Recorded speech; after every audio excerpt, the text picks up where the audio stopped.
These are the key statistics so far this year, direct from estate agencies on the front line. 6 simple numbers that shed light on our direction of travel. Just looking at these figures might cause you to draw conclusions already on if you think the market is heading for a crash or not. In this video, we're not jumping to conclusions. I'm going to share the data in 5 key parts so you can decide the fate of the property market. The parts we're going to run through are 1. The economic outlook, 2. UK house prices, 3. Buyer demand, 4. Seller supply, and 5. The volume of property selling. From this, you should be able to make an informed decision for yourself, because as we all know, it isn't always easy to know what headlines we can and can't trust. I'll also be sharing how I think you can protect yourself and even profit if house prices do crash. After all, we should all be wanting to prepare for the worst whilst hoping for the best. The reason understanding all this is so important to me is because I've spent my life building a UK-wide home buying company, nationwide estate agency, and my own personal property portfolio. So not only does this give me access to information and insight you probably don't have, but getting this right is crucial to mine and my client's success. So let's get into it, and before you do, like and subscribe because it helps me out. Section 1, the economic outlook. As we all know, the Bank of England interest rate has remained high but stable all year at 5.25%. It is still significantly higher than previous years. And although interest rates are not the only thing that affects inflation, we can see inflation has been falling. All that pressure of money being so much more expensive for all of us is reducing the amount of money that we can then all spend as a consequence. And the unfortunate side effect of the government's supposed antidote to inflation is it puts pressure on the economy in general. We can see here that although gross domestic product has most recently risen a little bit, it has generally been on a downward path. As a result, companies going bankrupt has been increasing, not just registered companies in general across the UK, but you can see the trend of property-specific companies like estate agencies have been increasing as well. If more estate agencies are going bust, it certainly sends the signal that the market in general is contracting. When you look at all this, interest rates sky high, GDP on a downward path, insolvencies on an upward path, it doesn't paint the best picture so far, does it? But how has this been affecting house prices? Section 2, UK house prices. Despite the massive blow to the economy, UK house prices aren't crashing. They're actually increased marginally in January, but when you look at the annual difference, the picture is a little different. In reality, annually, house prices have dipped year on year, and when you factor the high inflation we've all experienced over the last 12 months, in reality, relative to inflation, prices have dropped a hell of a lot more than the headline figures we see online. But importantly, when you look at the breakdown by countries within the UK, in reality, England has dropped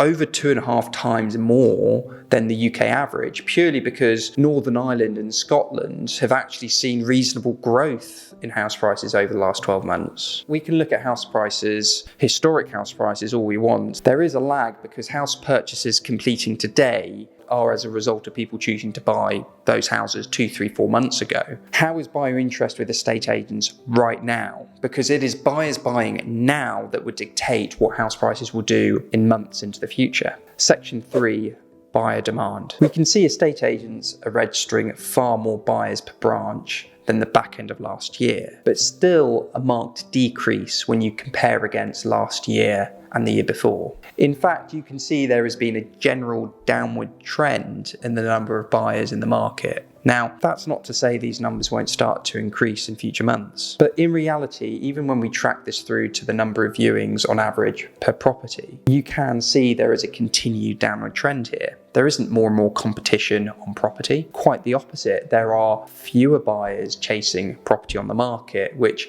in reality is probably what has likely caused and contributed to the slowdown in house price growth so far. The slowdown of buyers on the market maps out to the volume of mortgage advances that are also decreasing at the same time. Again, there is a general downward trend here, but it is worth noticing that the volumes are still higher than the lowest levels of Q2 of last year, of 2023. But as we all know, prices are dictated by the balance of supply and demand. If demand goes down but supply goes up, then in reality, the two could cancel themselves out and prices could remain firm or even rise. What's happening with supply right now? Section 4, seller supply. There is an increasing of supply entering the market. You can see here the average new instructions per agent branch is equal or higher than the previous periods. And general stock levels on the market are increasing too. There is a clear increasing in the volume of property entering the market and an increasing of properties generally available in total on the market right now. However, the reasons for this happening are starting to concern me a little bit, to be honest. If we look at the volume of people declaring they are finding it difficult